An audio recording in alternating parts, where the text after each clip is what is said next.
Welcome to Stress Less at your desk. We're going to learn a little self-reflexology, and I'm going to be explaining some hand and finger techniques that we use in self-reflexology. This next exercise I like to call brain frappe. Right, you're going to take your hands, and don't worry about the thumbs, but you are going to vigorously, obnoxiously, tap these fingers to the point of where they almost feel like they're going a little bit numb. And this is the part that I call frappe. All right, so as you're tapping, what are you doing? We are stimulating the brain. All right, so now you get to the point of where they're saying, enough, Linda, I don't want to do this anymore. Perfect. Lock the fingers. And in a jabbing action, this helps to restore energy. You're still working with the upper body, so from the neck up. This is known as the neck ridge. And we're going to jab. And after you jab, you're going to grind, like a little bump and grind here. So we've got a jab, and then we've got a grind.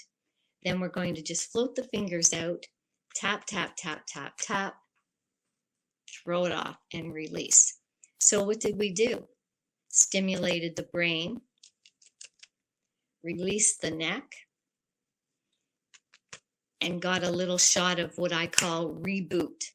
And that is so simple that you can do every day at your desks. So diaphragm walking combined with solar plexus, reflex hooking, is going to give you a sense of calm and centering. So speaking of calm and centering, I don't know, I guess a lot of you probably still have young kids. Mine is a grown man right now, thank God. But I remember the day when I would have to give Jerry a timeout. And I think you've all done probably the same. And sometimes we need to give ourselves a timeout. So this little timeout I call milking the cow. So the next time you yell at your kids or your family or your husband, you say, hey, go milk a cow.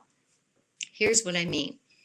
I want you to make a C with your hand. I want you to take your thumb, the opposite thumb, and put it into that C. And you're going to grip it. Okay, so now you've got a grip. Now, with the hand that's gripping, I want you to pop up the index finger and grab it with the other hand. Voila.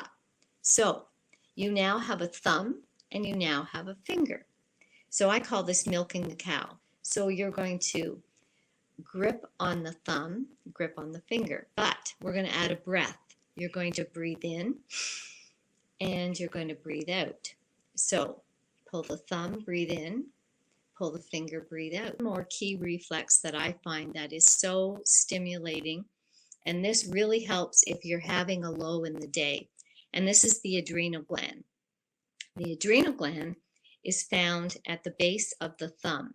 It's a little tricky to find, so don't worry if you don't find it today. If you landmark it by going through the first two fingers and you take a little trip down to the V where your thumb is, and then just a ride over, you'll find the adrenal gland. It's not too far down at the base of the thumb. You can use your knuckle actually to find that adrenal, and you're going to just give it a hook up. 1, 2, 3. You don't stay here too long and you rub out. Try it on the other side. Landmark yourself, go down to the V, over from the thumb, and there you've got the adrenal. I like to use the knuckle because I can get a little more pressure. And the adrenal is exactly what adrenals do. It gives you a shot of adrenaline, and it helps with a little bit of a pick-me-up. The choice is yours. You can't really do a right or a wrong. So let's do something very, very simple. Why don't we walk our own wrist? And let's use 4 fingers to start so we get that inchworm action. Don't feel discouraged if it's, a little spazzy, because it's a new skill. And like anything, practice makes perfect. So take your 4 fingers. I'll show you this way.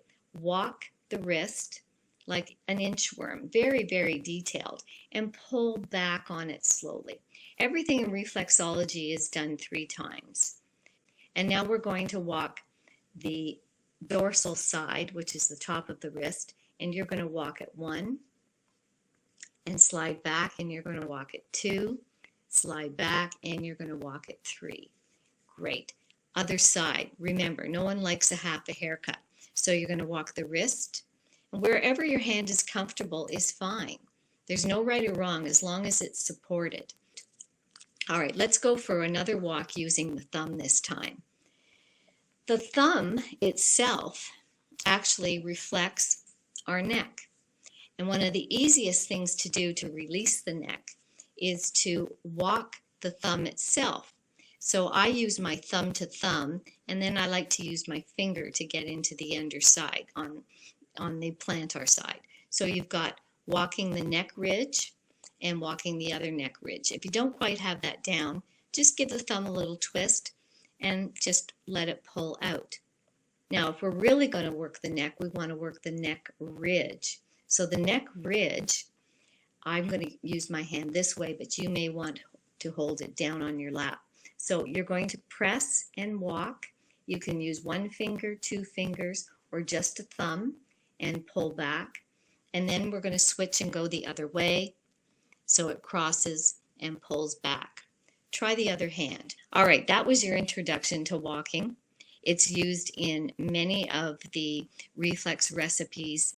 Okay, I think you're ready for the pituitary gland. And the pituitary gland is known as the master gland, which is found between the eyes right in the center of the forehead. I feel like you just need that little bit of extra time to yourself. You never hook, by the way, on the face. You press. You're going to use that pressure technique by pulsing 1, 2, 3 between the eyes, and rotate clockwise 3 times and counterclockwise the other way. Sometimes it's nice to just draw out on the forehead afterwards. And thus you have done a major reflexology move and stimulated the pituitary gland.